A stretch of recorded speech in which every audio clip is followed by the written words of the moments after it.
Ok, bonjour. Moi c'est Copy, lui c'est Cyrus. Salut. Bonjour. Ouais, merci. On est là pour parler un peu de mécanique. T'es prêt? On va faire un exercice méga basique que Mhm. certains ont peut-être déjà vu. Ouais, C'est une pince en fait. super. C'est une pince qui est légèrement isostatique, donc c'est cool. Ok, donc là on a une pince, tout ce qui est de plus classique, on a des dimensions, je vais les noter directement là, pour pouvoir éventuellement faire des calculs numériques après, mais il n'y en aura pas besoin sur cet exo. Voilà. Ok, on passe directement aux questions, t'es prêt? C'est parti. C'est parti. Donc, question classique 1, donc relier, réaliser le graphe de liaison machin, très très bien, ça c'est pareil, c'est assez facile. Donc pour ça on regarde le schéma, ok, on part, enfin, on commence par placer toutes les pièces, et on s'amuse à placer entre chaque liaison, enfin les liaisons quoi. Donc là, la liaison pivot en B, et à chaque fois c'est important pour les liaisons pivot de marquer l'endroit où elles sont et leur axe. Bon, c'est un plan, ça va tout le temps le même. D'ailleurs, je me suis pas embêté, j'ai fait que des copier-coller. La seule qui diffère, c'est la liaison sphère-plan au niveau soit du fil, soit en bref, de ce qu'on va essayer de couper avec la pince. Ok. Ok. Et l'action de la main, elle est représentée par deux forces, une en F1 et l'autre F2, l'une en O et l'autre en O'. Ok. Très bien. Ça va. Jusque-là, Jusque-là, pas de c'est problème. jusque-là, c'est bon. Si vous avez des doutes là-dessus, bah révisez quoi. Euh, c'est pas dur. Waouh. Je vous assure, c'est pas dur. Ok. Euh, Attends, mais on peut faire ça.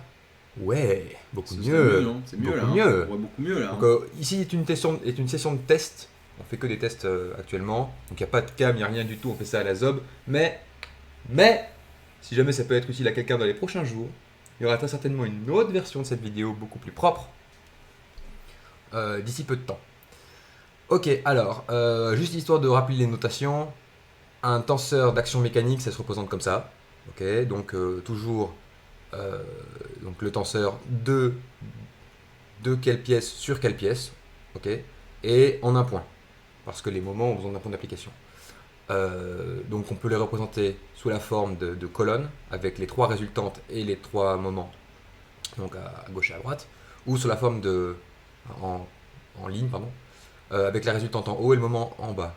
Je préférerais toujours cette notation là parce qu'elle est plus claire sur d'autres torseurs. Donc vous étonnez pas s'il y a que ça. Ok, alors pour vérifier si la somme de deux glisseurs sont nuls, bah, il suffit de les regrouper en un point. Le point commun des pièces 2 et non, des pièces 3 et 4 où sont appliquées les forces, eh ben, c'est le point D. Et donc on va relier les deux tenseurs, le torseur pardon, l'action mécanique des forces qu'on applique sur les pièces au point D. Bon, pour ça c'est pareil, c'est classique. Je commence par écrire le torseur au point d'application en haut. Donc là, c'est pour la première force qui est sur la pièce 3. Donc j'aurais dû marquer pour être exactement précis 3 plus 4 à chaque fois, mais c'est quand même plus clair si je marque directement la force sur laquelle, la pièce sur laquelle s'applique la force. Mais bon, à la fin, on marquera 3 plus 4 pour être complet. Ok, du coup. Donc on commence par écrire la force. Jusqu'à ça va, c'est bon, tu suis. Ok. Mhm. Ça, c'est la forme du torseur. Il n'y a aucun moment parce que c'est une force ponctuelle. Ok, on s'en met pas. Problème. Et on le fait glisser. On le fait glisser, donc ça rajoute un moment Le moment, le fameux. en D. Ok, et pour ça, il faut utiliser la formule de Varignon, qu'on va s'amuser à exprimer de différentes façons. La première, c'est celle-ci avec la force après, la résultante après. Mais il faut bien faire attention que le point d'arrivée ici soit celui du moment de départ. Mhm. Ok. Et donc on trouve LF, L étant la longueur de la poignée, ça paraît cohérent. Ok, on fait exactement la même chose avec la force numéro 2, qui cette fois-ci s'applique au solide 4. La notation est un peu particulière. Et puisqu'on est au même point, on peut enfin les sommer, en D du coup, et on voit que, donc en les sommant c'est simple, on somme la résultante de chacun des deux, tiens il manque le 1 ici. On somme la résultante des deux, elle est bien nulle, parce qu'on a F2 qui vaut F2 qui vaut F selon Y et F1 qui vaut Moins F sur moins, Y. moins F selon Y, exactement. Et même combat avec les bras de levier, L ici. Voilà. Ah oui, très très important, vous verrez souvent marqué OSEF dans la suite de l'énoncé. C'est quand... C'est quand on s'en fout. Exactement. Putain. Oui, c'est quand c'est pas vraiment utile de connaître cette longueur. Typiquement, là, c'est un produit vectoriel de y sur y. On s'en fout. Parce que ça fait 0. Ça fera toujours 0. Ok, ça c'était pour la question 2. Pareil, hyper classique, vachement facile. La question 3, par un isolement à préciser, trouver la direction de l'effort en B et en C. Ça, c'est quand on ne dit pas analytiquement, enfin que après on le dit analytiquement, pour faire simple, tu as le droit d'utiliser la géométrie. Mais c'est bien la géométrie, c'est cool la mécanique Ce qui est géométrique. bien, c'est que ça évite de faire des calculs à la con. Exactement. Donc globalement, je l'ai fait pour B, mais je l'ai pas fait pour C, parce que C'est pareil. c'est la même chose. Et bien c'est exactement ce qui se passe pour une balançoire, c'est-à-dire que quand on a une force qui va vers le bas, donc là clairement on a isolé 3, hein, c'est pas évident, mais quand même, voilà, on va le préciser. On a isolé 3. Quand on a une force qui va vers le bas, et ben pour peu qu'il y ait une liaison pivot au milieu, la force en bout de la pièce, ce sera vers le haut. Ouais. Ça va? Et On voit. quant à comment est-ce qu'on démontre un bras de levier, on va le voir juste après. Donc flèche jaune vers le bas implique flèche rouge vers le haut. Simple. Ok. On est de part et d'autre de la pivot. Voilà. Vous occupez pas de la flèche violette actuellement, c'est pour démontrer quelque chose qui viendra un peu plus tard dans l'énoncé. Ok. Et là, on va enfin pouvoir attaquer les calculs, parce qu'on est là pour ça finalement. Donc on isole le solide 3, déterminer analytiquement ce coup-ci les efforts en B et en D, en fonction de F. Ce que ça veut dire, ça, c'est qu'on va avoir le droit d'exprimer les uns en fonction des autres. Donc j'ai le droit de mettre XB, enfin, j'ai le droit de mettre les efforts XB en fonction des efforts XD. Ah bon? Ouais. Parce qu'il faut faire le tour de la pièce pour pouvoir éventuellement obtenir les vraies solutions analytiques en fonction uniquement de F. Donc là, Ok. là à ce moment-là, on n'a pas fait le tour de la pièce. Bon. Alors comment on fait ça? Ben pareil, on commence par isoler 3 et on va réduire soit au point D, soit au point B. Alors j'ai choisi le point D parce qu'on l'a fait un peu plus haut. Voilà, On a fait question 2. Ouais. Donc du coup, pourquoi pas. Alors, donc pour ça, bah, on va prendre F1. Oh non, terrible, une machine à café. La machine à café. Bon, on va attendre un petit peu. Voilà, très bien, merci. Alors, Et oui, c'est deux. Il y a 2 tours. Hein. Elle a décidé de me tuer. Ok, donc C'est l'échec. la force F1, on l'a déjà exprimée au point O, on la réexprime au point D. Alors, on refait pareil qu'avant. Voilà, c'est un copier-coller, c'est classique. Maintenant, l'action de la pièce 4 sur la pièce 3. Donc la force de l'action de la liaison pivot. Ben, on connaît la forme canonique d'une liaison pivot au milieu de son axe, et puisqu'on est au point D, pas besoin de toucher. Par contre, maintenant, il faut, pour l'action de la pièce 1 sur la pièce 3, la liaison pivot, elle est en B. C'est un peu embêtant, parce que du coup, on écrit la forme canonique jusque-là, c'est bon, mais il faut utiliser la formule de Varignon pour obtenir le torseur en D, exactement. Après, c'est qu'un coup de Varignon en plus au final. Oui, tout à fait. Et je détaille le calcul de Varignon plusieurs fois dans cet exercice, donc il n'y a pas tellement besoin que je le rappelle tout le temps. Ok. Et après, le principe fondamental de la statique, qui n'est jamais que le principe fondamental de la dynamique quand il n'y a rien qui bouge. Il n'y a rien qui bouge. Et donc le torseur, le résultant de la somme des trois va être égal à 0, puisqu'il n'y a rien qui bouge, il n'y a pas d'accélération. Et on va directement le projeter.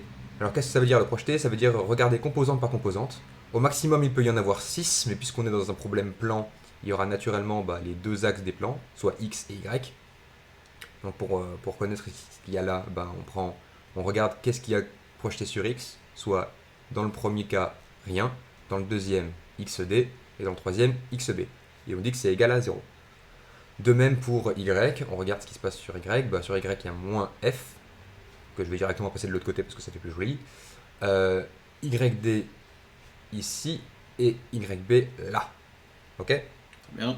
Et pour ce qui est des moments, pareil, les moments ça peut avoir trois axes, en l'occurrence, puisqu'on est dans un problème plan, il n'y en aura toujours qu'un seul. Le plan normal perdu. L'axe normal. L'axe normal au plan. Auquel on... J'y arrive plus, hein. L'axe normal au plan, mais je vais y arriver. Putain. Ok. Donc une fois que ça c'est fait, et ben on a redémontré notre bras de levier au passage. Donc moins L sur D, on va le retrouver souvent. Et on a répondu à la question. Pour le point B. B. Non, on a fait D là, non? On réduit au point D, mais on a les efforts sur B. Et ça c'est bien. Oui. Okay. Oui. On nous pose la même question pour C. On refait pareil. On refait exactement la même chose, mais de l'autre côté de la pièce aussi. Donc avec le bras du dessous. Donc ça c'est le résultat qu'on avait déjà démontré en question 2. Donc c'est moins LF ce coup-ci, au lieu d'être LF. Donc on refait en fait exactement le même raisonnement. Ouais. Et donc là, on reprend 4 sur 3 en D, on n'a pas besoin de le bouger. Et 2 sur 4, on l'exprime en C, on le déplace en D. Ça va ? Parce que là tout va bien, c'est encore un coup de varignon. C'est encore un coup de varignon, un petit produit vectoriel et c'est bon. Et rebelote, on utilise le principe fondamental de la statique et on obtient ces 3 équations de la même façon.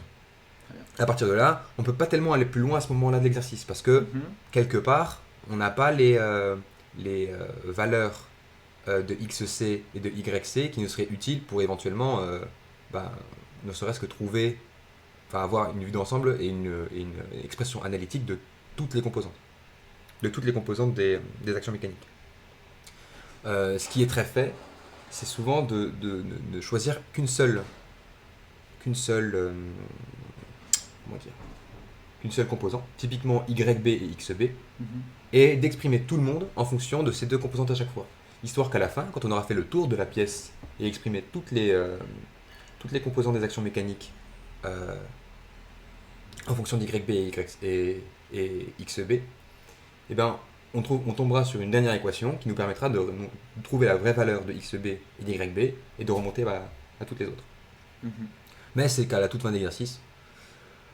Ok, question suivante. Donc, isoler le solide 3, c'est fait. Isoler le solide 1. Ah voilà, et déterminer l'effort de découpe. Ça, c'est intéressant. L'effort de découpe, c'est ce que j'avais représenté plus haut. C'était la flèche violette.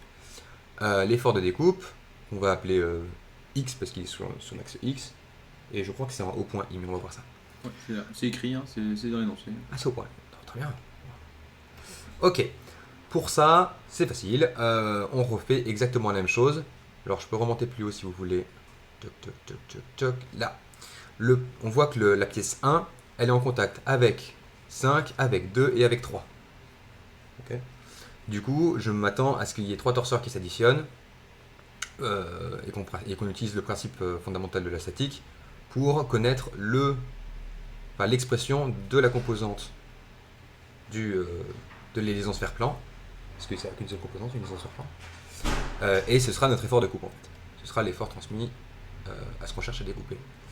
Tac, tac, tac, tac, tac. Voilà, merci. Ok, du coup, le torseur de 3 sur 1, c'est le même que c'est l'inverse du torseur de 1 sur 3, qu'on a calculé un peu plus haut. Du coup, je m'embête pas, je fais que inverser les signes.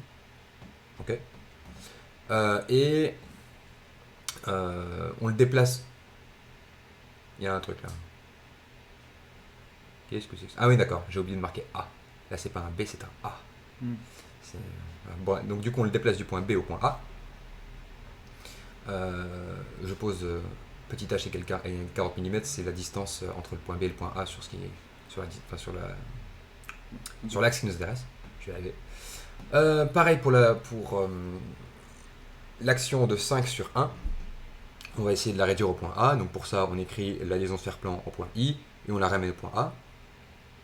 Là, pour le coup, j'ai détaillé la formule de Varignon. Donc, rien, c'est le moment en D de 1 sur 5. Non, de 5 sur 1, j'ai inversé là. Aïe, c'est pas changé là. Bon, tant pis. Tant pis. Et du coup... Tu veux le dire ? Formule de Varignon. Classique. Voilà. Super. Ok. Et donc on a moins xi selon x. Vectoriel h selon y, ça fait moins xi hz. Ici. On se rappelle que ce qui est selon x, on s'en fout. Ouais, bah oui. Et surtout que là, cette donnée, elle est même pas donnée, je crois. Oui, parce qu'on s'en fout. Parce qu'on s'en fout. De même, il y a un défaut d'axialité qui est représenté sur la figure et pareil, on n'en aura rien à faire. Ok, donc de même façon, mais là c'est pratique, on est déjà au point A, on écrit le torseur des actions mécaniques de la liaison pivot. Ok, et rebelote, on réenvoie le PFS.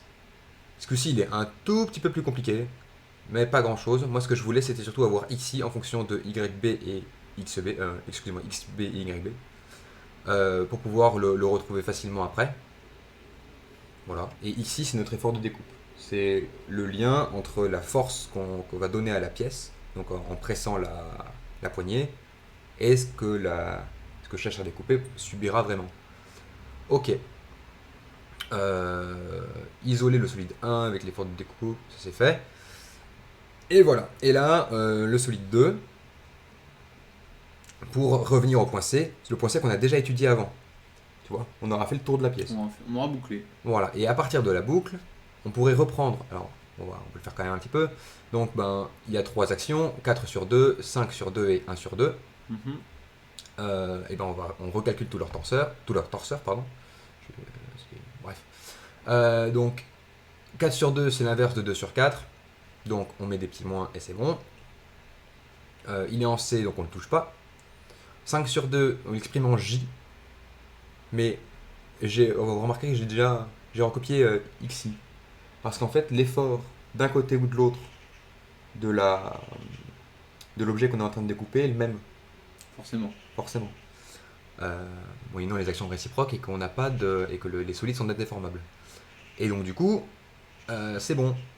Ce qui va changer en revanche, c'est son signe. Dans un sens, j'avais mis un moins histoire de montrer que ça allait contre Z dans un cas. Et là, on va aller dans le sens de Z.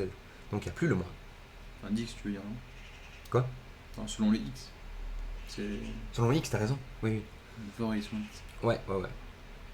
Ok.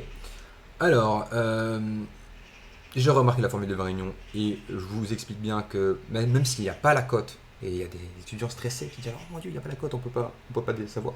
On s'en fout. Voilà, soit vous posez la distance et on s'en fout, soit vous verrez qu'on s'en fout. Juste on s'en fout. Et donc le moment est toujours nul. Bien, c'est important parce que les deux sont plus ou moins alignés. Voilà. D'où le fait que j'ai mis 0 sur le Y. Et ça va être important d'ailleurs. Enfin, 2 agissant sur 1, c'est l'inverse de 1 agissant sur 2, c'est l'inverse de 2 agissant sur 1. Et donc, on l'avait déjà calculé, j'ai juste mis des moins entre XA et XB, mais il était exprimé en A, on le déplace en C grâce à la formule de Varignon qui est en dessous. Problème réglé. Coup de PFS, on a fini. Ce qui manque à faire maintenant, c'est prendre ces équations, donc les 3 paquets de 3 résultats qu'on a, tout exprimé en fonction de YB et XB, et même XB, on peut l'exprimer en fonction de YB, et remonter à la formule de F.